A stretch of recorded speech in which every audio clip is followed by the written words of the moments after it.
туристер топтарға біз кіру билеті арқылы топтастырдық. Барлық балалардың қолдарында осындай кіру билеті бар. Барлығымыз назар аударамыз осы кіру билеттеріне. Енді қараңыз, енді осы суреттерге қарап, кіру билетіндегі суреттерге қарап, өздерің сөз тіркесін немесе сөйлем құрастырып көрейікші. Кәне, бірінші топтан бастайық, иә? Кәне, жақсы, Алина? Мен осы целлофан пакеттерді күнде қолданамын. Күнде қолданасың ба? Өткен ыңғайлы, иә, бізге? Жақсы, Андрей? Каналдар банкілер дем дегенде 500 жылдан жылады. Дарина? Тетрапакет қағаздан және полиэтиленден істеген, сол себептен оны қайта өңдеу өте қиын. Жақсы, екінші топтан кім айтылады? Гриша, сен не? Шыны бөтелке? Бұрында шыны бөтелкелер сөз және шығын өнімдерінің байлауы үшін қолданылған. Жақсы. Тағы, Даша? Тетрапак сүт өнімдерінің сақтау мерзімін ұзартады. Жақсы, кәне, үшінші топ?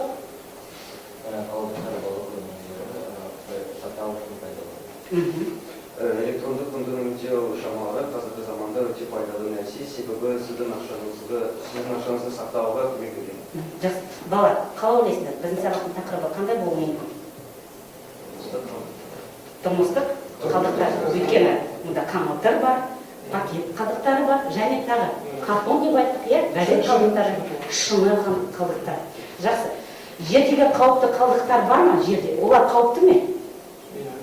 Неге?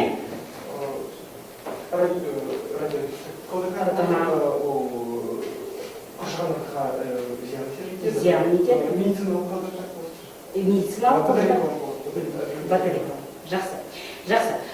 Ал осы қалдықтарды зерттейтін ғылым саласы туралы не білесіңдер? Горбология? Горбология туралы не білесің? Горбология археологияның, экологияның салы қалдықтарды зерттейтін ғылым. Ағылшын тілінен горбология сөзі қалдықтар мағына береді. Мағынасын береді, иә? Мағынасын береді. Экология ғылымының бұл саласын 1973 жылы Уильям Рейджер ашқан. Ол қыз қолданып, майя және әлмекке тайпалары зерттеген.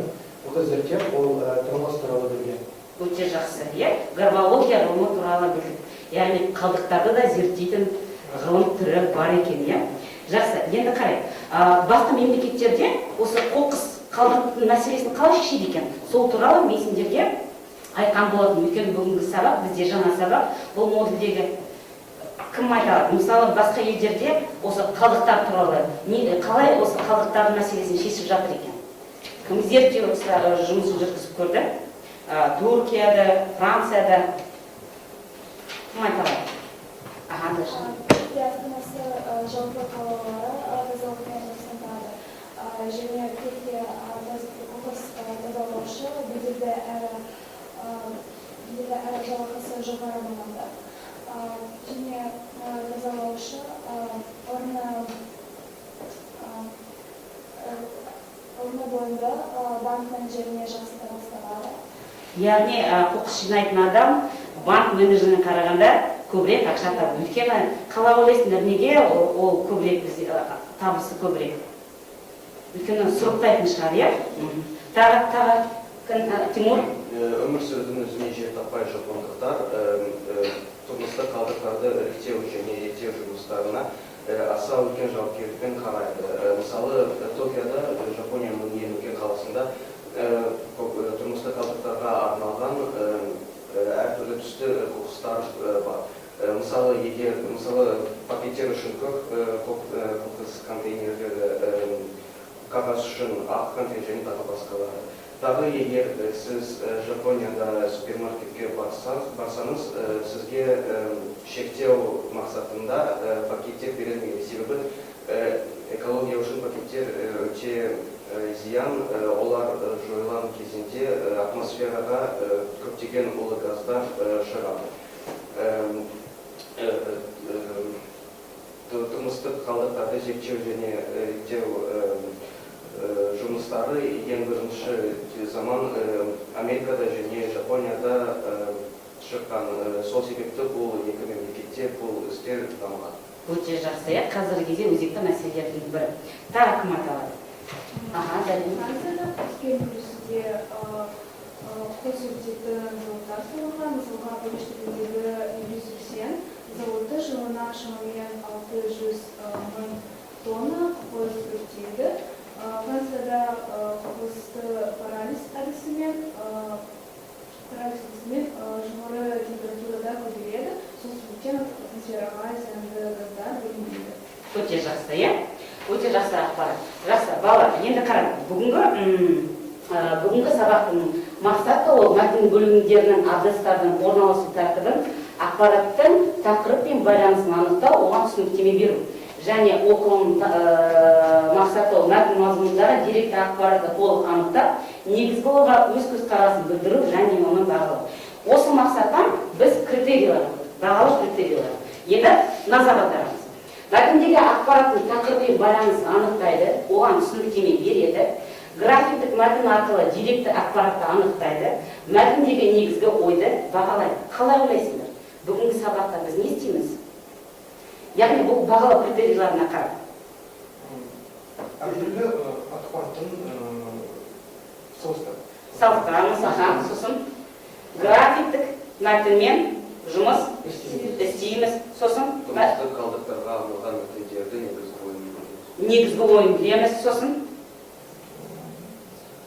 сосын біз өзіміздің ойымызды, идея негізгі ойымызды бағалаймыз. Жақсы. Енді қарайық. Келесі слайдқа көшейік. Келесі слайдқа.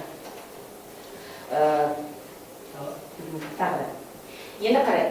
Мәтін алды жұмысы. Енді осы сөз тіркестермен бірінші қатар мен екінші қатардағы сөздерді бір-біріне сәйкестендіріп көрейік. Сонымен кім айтады? Тұрмыстық қалдықтар. Келесі. Жер бедері, қоқыстың дауыстан шығарып айтында. Келесі судың ластануы, тазалықты сақтау, зиянды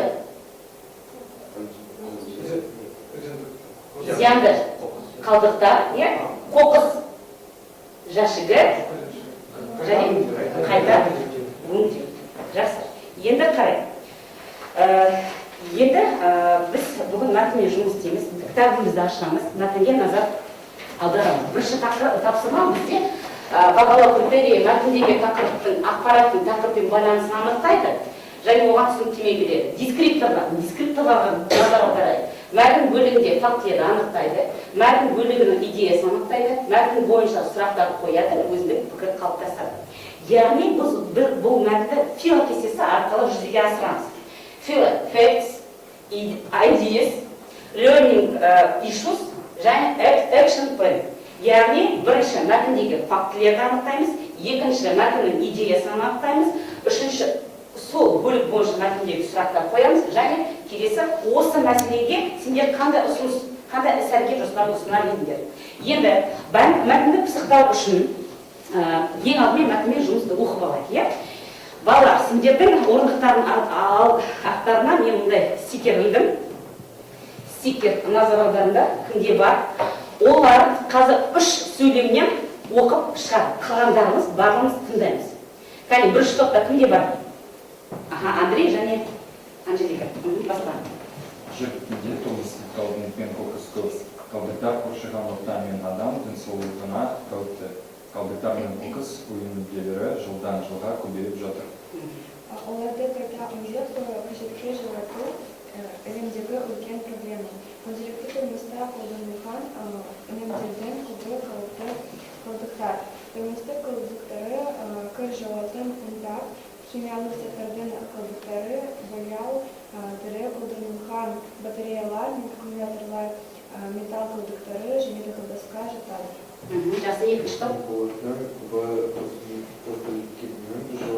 Жылмайды сындықтан мұндай заттардан қалдықтардан арнайы орындарға апарды, арнайы орындарда қалдықтарды сұртайды. Жақсы, келесі. Жарамсыз қалдықтарды өртейді, кейбіреулер Грек даусында шығарып оқы. сосын қайта әндейді осылайша жырмасыз задан пайдалы зат жасайды. Жақсы, келесі. Үстін көбеуі бірінші факторға байланысты. Қылмерге қалдықтары салатын арнайы тіршік жоқ. Ал кейбір адамдар қоқысты арнайы терге салмайды. Көпшілікте қоқысты өртеумен шектеледі. Себебі қалдық қылықтан қоқыс өңдеудің зауыт аз. Тұрмыстық қалдықтар мен қоқысты жою мезгілі әртүрлі. Жақсы. Енді қараңыз, балалар қалай жұмыс істейміз? Фила кестесі бойынша ең бірінші азат жоқ бірінші топтікі, екінші азат жоқ екінші, үшінші азат жоқ үшінші топтікі. Алдарында бұл фила кестесімен жұмыс жасау нұсқалығы берілген. Яғни оны қалай жұмыс істеу керек екені топтарында берілген. Соған назар аударып, мұндай қағаздар берілген, қазір тезірек топтастырып, әр бөлімге осы мәтін бойынша өз жауаптарыңызды жазасыңдар. Жақсы. Кәне, тезге жасап.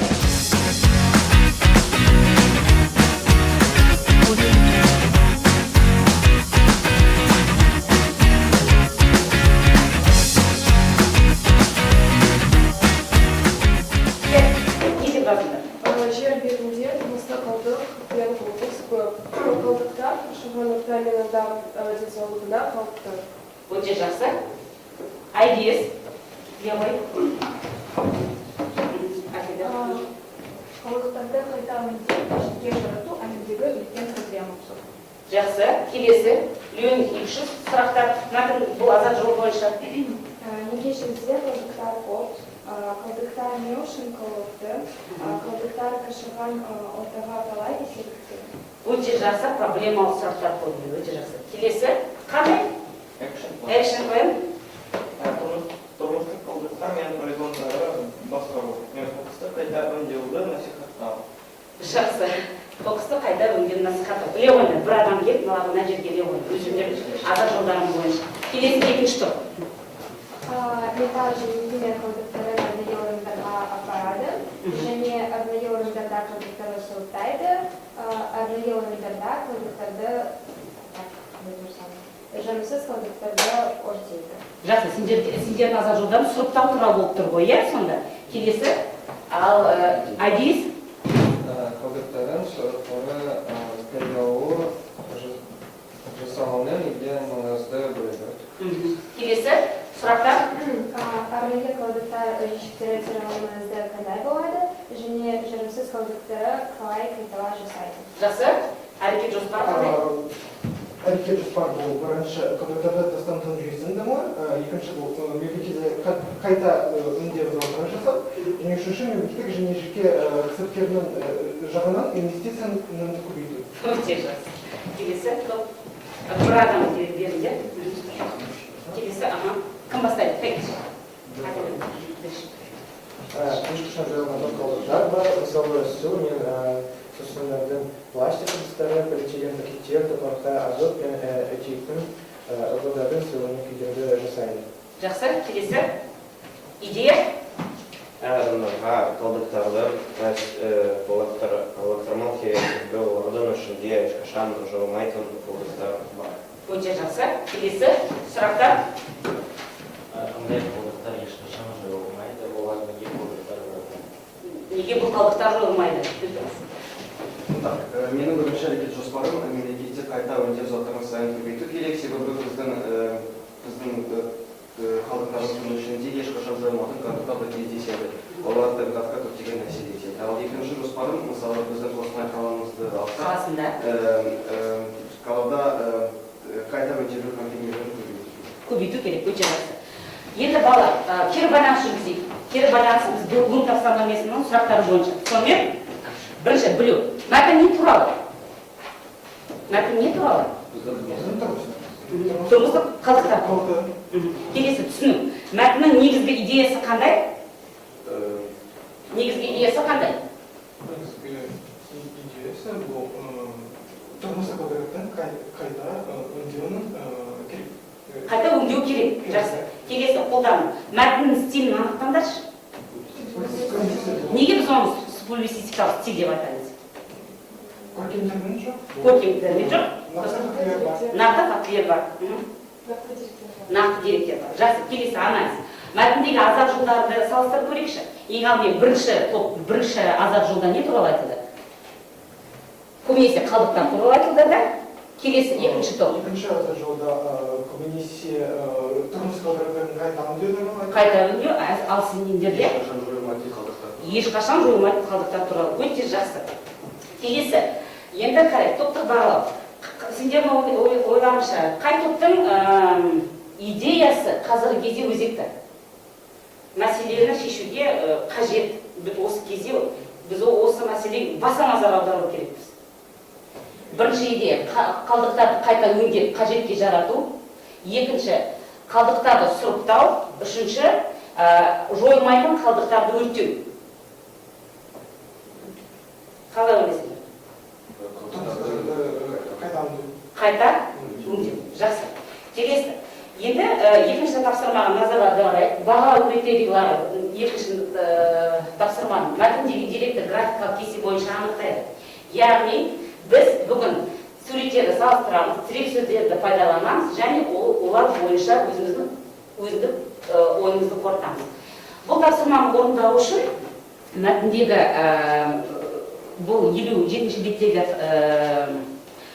суреттер мен ақпараттарға назар аударыңдар. Бұл суреттер және ақпараттар бойынша графика немесе диаграмма немесе сызба жасап көрейік. Бұны топта барымыз бірге орындаймыз. Өйткені бұл суреттерде нақты даталар бар екен, нақты сандар және нақты ақпарат көрсетілген.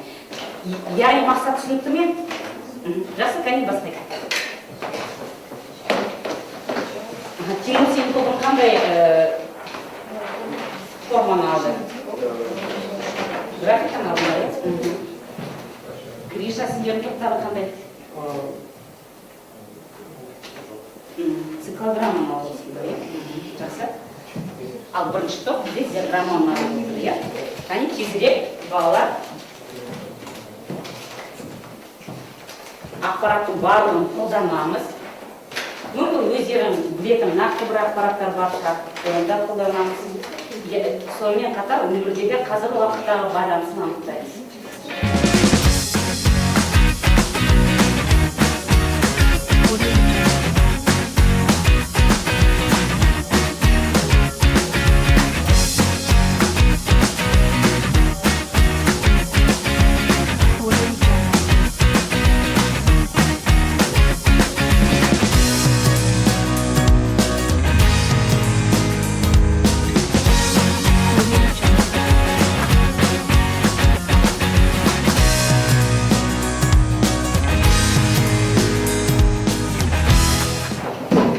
Қалғандарымыз мұқият тыңдаймыз.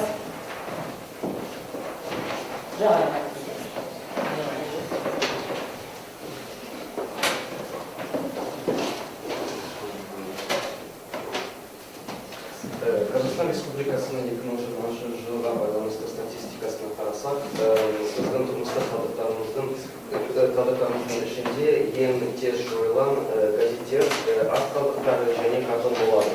Жойылатын кезеңі 1 және 4 айда дейін. Одан соң ең тез жойылатын жапырақтар, олар 5-6 айға дейін жойылады. Тағы мысалы кірпіш 100 жылға дейін жойылады. Фольга қалдықтары 100 жылдан астам жойылады. Каналды тәрбиелер 500 жылға дейін жойылады. Доңғалақтың тісі 140 жыл жойылады. Пластик, алюминий 600 және 800 жылға дейін жойылады. Ал біздің тұрмыстық қалдықтарымыздың ішінде ең көп жойылатын шыны қалдықтары болады. Жақсы, яғни шыны қалдықтары біздің экологияға қауіпті ғой? Ең көп әсерінен шыны қалдықтары. Сенің ойынша, осы қалдықтардың ішінде, тұрмыстық қалдықтардың ішінде, біз қайсын көбірек осы біздің табиғатқа, қайсы қалдықтармен көп табиғатқа зиян келтіреміз? Ең көп зиян келтіретін алюминий қалдықтары және шыны қалдықтары. шыны қалдықтар. Жақсы. Сендердің отбасыларыңда қандай тұрмыстық қалдықтарды көбірек осы біздің экологияға шығарады екенсіңдер? Мен отбасында ең көп ас қалдықтары болады және пластик қалдықтары болады. Жақсы. Тимур, ал сендер отбасыларыңда тұрмыстық қалдықтарды сұрыптайсыңдар ма? Мысалы, қалай сұрыптайсыңдар? Ас қалдықтарын бөлек, ал ас қалдықтарын бөлек, пластик қалдықтарын бөлек және қайтару қайта өңдеу. Қайта өңдеу зауыттарына апарасың, жақсы. Қостанайда қайта өңдеу зауыты бар ма? Жоқ, ал шағын кәсіпкерлік. Иә, шағын кәсіпкерлік табылады. Жақсы, өте жақсы. Бәрін шапалаққа қойып, келесі тақырып, келесі тоқты тыңдаймыз. Дәлена, сенде тоқтарың бар? Тезірек шығамыз.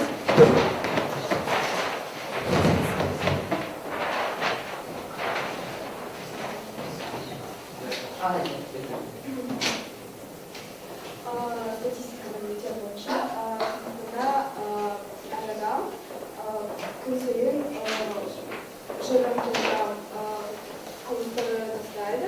Және жылда ол 165 қалдықты тастайды. Біздің график кестеде біз қалдықтардың жойылатын уақыты көрсетіп, Мысалы, Қытайда 100 жыл ластайды, ал картон 300 жылы, автокөлік аккумуляторлар 100 жыл. Ас қалдықтар бір айдан кейін жойылады, газет, картон 3-4 айдан кейін жойылады, және жапырақтар ең көп уақыт шыны қалдықтар, олар 1000 жыл жойылады. 1,5 жыл жойылады. Жақсы. Ең өзгешелігі бұл, яғни сендер адамның күніне қанша қоқыс шығаратынын санадыңдар, иә? Қанша қоқыс шығарады екен адам? 1,5 килограмм. Балалар, егер біз күніне 1,5 килограмм шығаратын болсақ, бір отбасы, жылына қанша? Шамамен 400-500 килограмм шығарады екенбіз, иә? Жақсы, өте жақсы ақпарат айтты, шапалақтап қояйық. Келесі топ бізге шық.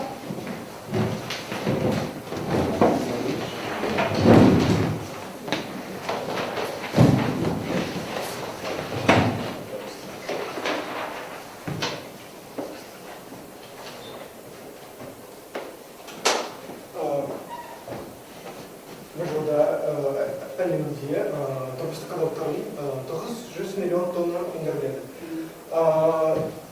Ең үлкен бөлігі Америка құрама штатында жатады.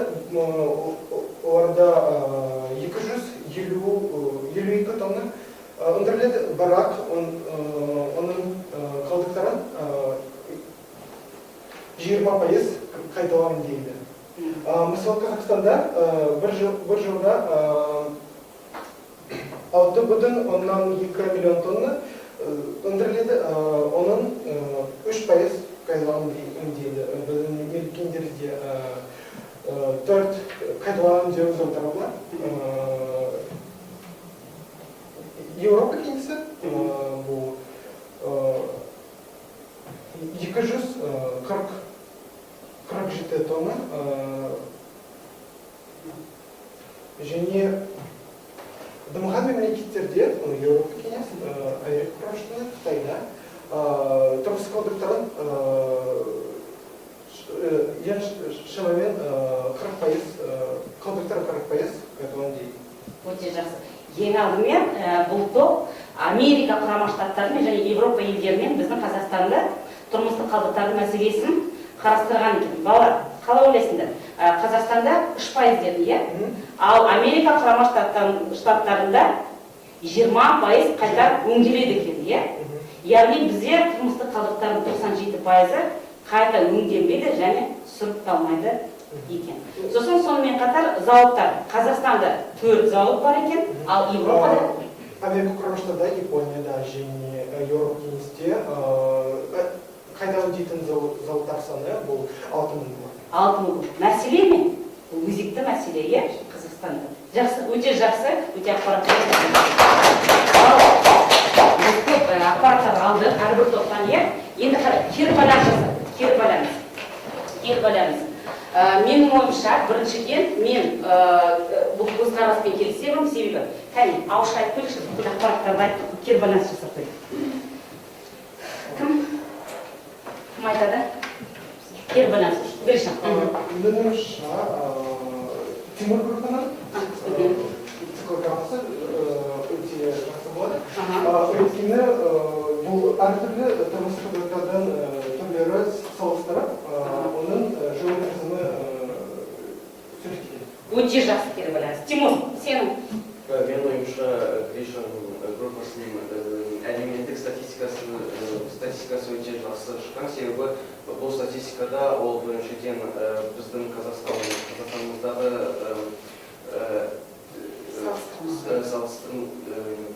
біздің Қазақстанымызда неше пайыз қалдықтар өнімделеді және Америкада неше пайыз қалдықтар өнімделеді туралы жақсы ақпарат берген. Және мен оның көзқарасымен келісемін. Толықтай келісесің, жақсы. Келесі, бірінші топтан кері байланысқа кім түседі? Менің ойымша, екінші топтың жұмысы жақсы болған, себебі олар нақты деректер берілген, олар деректерді салыстырды, және мен олардың пікірімен келісемін. Толықтай келісесің бе? Келісемін. Бізді ойландыратын мәселеге әкелді. Жақсы, балалар. Енді бір-бірімізді бағаладық. Енді қарай. Келесі тапсырмаға көшейік. Ол үшін барымыз телефонымызда аламыз. Күнделікті жасап жүрген ойынымызға көшеміз. Бұл мәтіндегі деректі ақпаратты дұрыстап толық бағалау үшін біздің бүгінгі сабақта өткен ақпараттарды өз ойымыздың елегінен өткізу үшін өте қажетті іс-әрекет. Сонымен барлығымыз алдық па? Бұл тапсырма негізгі мақсаты сұрақтарға толық жауап береді. Бұл дескриптор мәтіндегі нақты ақпаратты анықтайды, жауаптарды түйсіз платформасында көрсетеді. Бәріміз дайынбыз ғой, иә? Ал бастадық.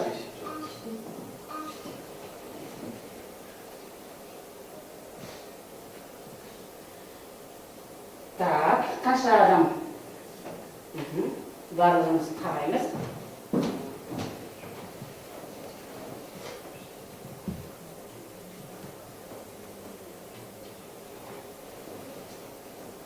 Қанунды банкілер кем дегенде неше жылда жойылады екен?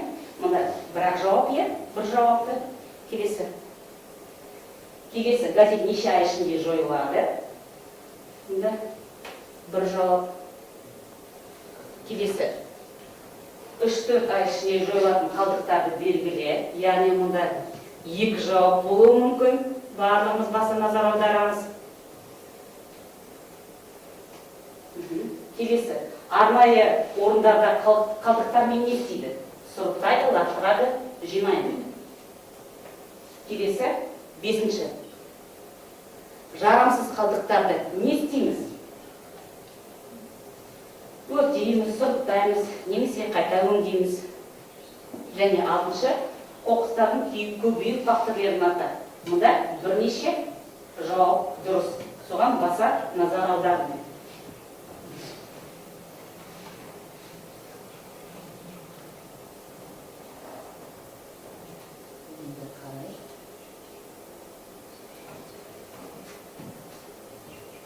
Дарина аяқталуға жақын. Даша, Тимур өте жақсы жауап беріп жатыр. Даша жауап беріп жатыр жақсы. Келесі. Андрей, кішкене тезден жылдамдап арады. Мен бірінші. Тағы, кім аяқтады? Кім қалды?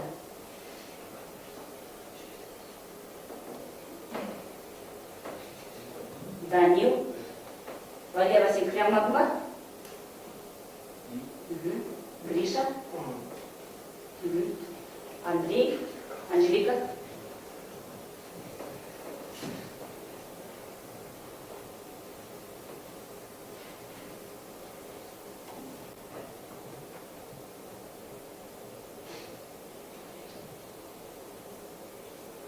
Жақсы. Бала аяқтадық, иә? Сонымен енді бір-бірімізді ең алдымен өздік бағалау. Дұрыс бұрыстарды қарайық. Сұрақтарға өтуге болады ма? Сонымен бірінші, қаңды вампир кем дегенде неше жылда жойылады екен? 5 жыл. Келесі. Кімсі бұл сұраққа дұрыс жауап берді? Бір адам дұрыс жауап бермепті, иә? Келесі. Газет неше ай ішінде жойылады? 3 ай. Кім дұрыс жауап бермеді? Келесі. 3-4 ай ішінде жойылатын қалдықтарды белгілер. 11 дұрыс және 4. Мұнда 4 деген не активизация жасалмаған адамдарды санап тұрған шығар, иә? Келесі, 4-ші сұрақ. Арнайы орындарда қалдықтарды не істейді? Сұрыптайды. 13 дұрыс екен, бір адам дұрыс жауап бермепті. Келесі, жарамсыз қалдықтарды не істейді? Өртейді, иә? Өйткені олар жарамсыз ғой. Және қоқыстардың көбею факторлары қандай? Көпшілік қалдықтар салады, ол арнайы жәшік жоқ. Кейбір адамдар қалдықтарды арнайы жәшіктерге салмайды. Сол жерде қоқыс жәшіктердің аздығы бүкіл жерде бізде қоқыс жәшіктері бар, иә? Сондықтан. Ал барлығымыз өздеріміздің қате жауап берген сұрақтарымызға баса назар аударамыз. Енді қарай. Келесі. Өзімізді бағаладық. Тимур, неше сұраққа дұрыс жауап бердің? 10 сұраққа дұрыс жауап бердің ба? Жақсы. Даша, сен неше сұраққа дұрыс жауап бердің? 6. Жақсы. Келесі, ал сіздердің топтарында Алина, неше топ? Барлық сұрақтар. О, молодец. Өте жақсы. Енді балалар, бүгін көп тақырыпқа өтті, айтты, осы тақырып бойынша көптеген мәселелерді, идеяларды барлығы қарастырдық. Енді қараңыз. Кіру билеті сендердің қолдарын қайта көтердіш, кіру билеттерді. Мына кіру билеттері бар, иә? Мұнда тұрмыстық қалдықтардың түрлері берілген. Балалар, бүгін біз көптеген ақпарат білдік. Оларда нақты сандар, деректермен жұмыс істедік. Енді қарай, Қостанай қаласында бұл мәселе бар ғой, егер барлық Қазақстанда болса, иә? Қостанай қаласында осы қоқыс тұрмыстық қалдық мәселесін қалай шешуге болады? Осы Қостанай қаласында тұрмыстық қалдықтарды тиімді қайта өңдеуге жасау үшін не істей аламыз? Соны кіру билеттерінің артына жазып, мынау жәшіктерді тез салуларыңызды өтінемін. Тезірек осы сабаққа рефлексия жасап, осы сабақтың бойынша. Бүгінгі ақпаратты пайдаланыңдар.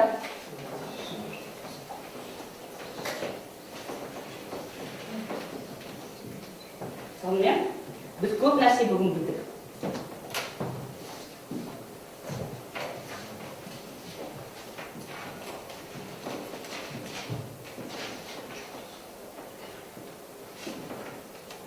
Сала газет, журналдар 5-6 жойылады. Соны шешу үшін істейміз. Алдағы уақытта біз сұрыптауға үйрену керекпіз ғой, барлығымыз.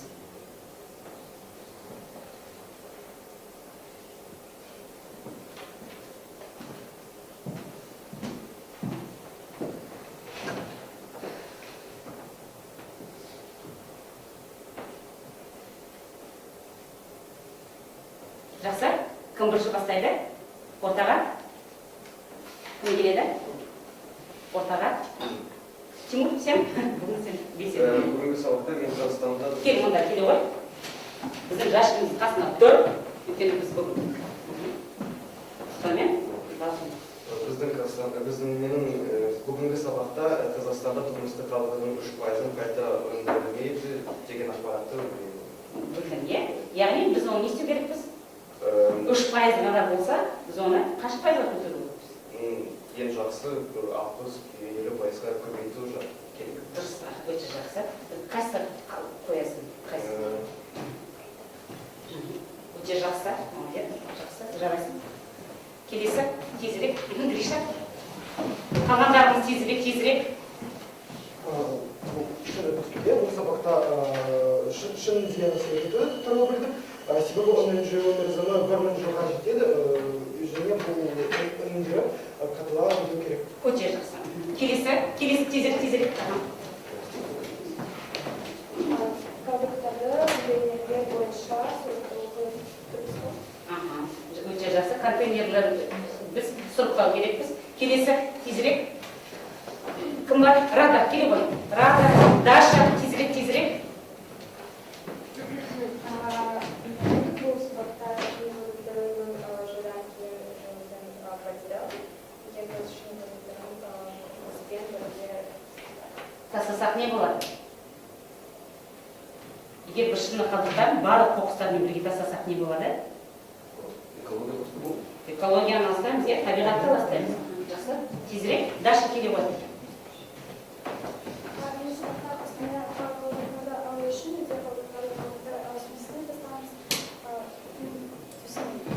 Жақсы.